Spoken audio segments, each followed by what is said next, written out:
On va passer au municipal. On a une question très précise de Jean-Luc. Serez-vous candidat à nouveau à Drancy en 2014? Je verrai.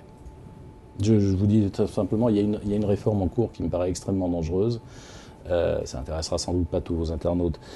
La réforme territoriale et la métropolisation du Grand Paris.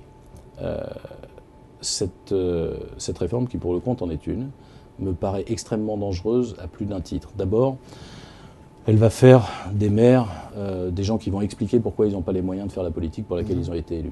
Ce qui est évidemment compliqué parce que vous allez vous retrouver avec des citoyens qui vont avoir en face d'eux, le seul élu qu'ils connaissent et qu'on peut rencontrer dans la rue facilement, qu'on peut croiser, qui sera plus le responsable des grandes politiques menées. Tout ça serait géré par, deuxième problème, un monstre technocratique qui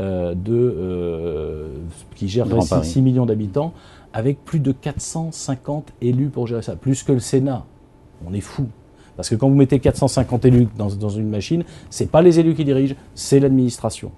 Et puis, troisième problème, aujourd'hui vous avez la région Île-de-France. La région Île-de-France, elle est chargée de gérer le logement, le transport, la formation professionnelle, l'activité économique essentiellement. Et là, on va découper le logement du transport. Le plus grand problème dans notre région, c'est le mouvement pendulaire qui se fait tous les matins entre le domicile et le travail. Et on va dire, ceux qui vont s'occuper du domicile et ceux qui vont s'occuper de l'emploi, c'est plus les mêmes. Je trouve ça débile. Et ceux qui s'occupent des transports au milieu, on ne sait plus très bien qui c'est. J'attends la fin de cette réforme parce que si être maire, moi je suis passionné par mon mandat de maire, mais si être maire ne veut plus rien dire, alors ça pose des questions. Et il y a la question du cumul, donc la loi qui est en cours d'adoption au Parlement. Vous êtes pour ou contre le cumul? Je suis contre la loi et pour le cumul.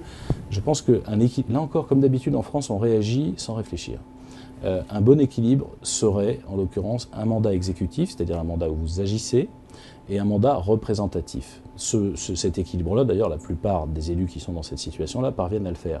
Je pense que, pour autant, la réforme est dangereuse. Alors, c'est très populaire, très populiste, je suis contre le cumul, je gagne.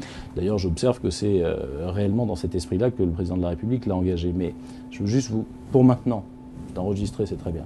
On verra dans 10 ans. Vous savez ce qui va se produire? La première chose, c'est que les députés, qui ne seront plus des élus locaux, qui seront conseillers municipaux, qui n'auront plus de poids local, vont être encore plus dépendants du président de la République. Parce que l'élection, elle a lieu juste après l'élection présidentielle.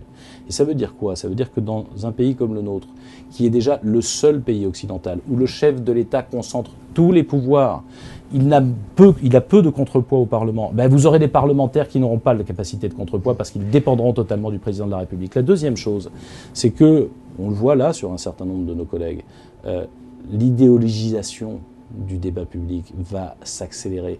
Moi, je suis très frappé depuis des années, les gens ne s'en rendent pas compte, mais de voir que dans l'hémicycle, à certaines heures, quand il y a les présidents de conseils généraux, quand il y a les maires, etc., le débat n'est pas le même. On parle plus de la vie et moins des lubies. Vous avez entendu Christophe Lagarde? Est-ce qu'il y a 577 députés aujourd'hui? C'est trop? Oui, on pourrait réduire ça. Combien? 400? Oui, je ne sais pas quel est le bon chiffre. Mais environ. Mais je pense que oui, à 400 députés, on arriverait, mais en introduisant aussi la proportionnelle. Parce qu'un bon système, pour moi, c'est un système où on a des élus ancrés sur le terrain. Ceux-là devraient pouvoir cumuler. Et une partie qui représente les grandes tendances et les grands courants politiques aussi, parce que le débat idéologique, il est légitime. Mais quand il n'y aura plus que ça, le décalage entre la vie réelle et le débat à l'Assemblée, il va s'agrandir.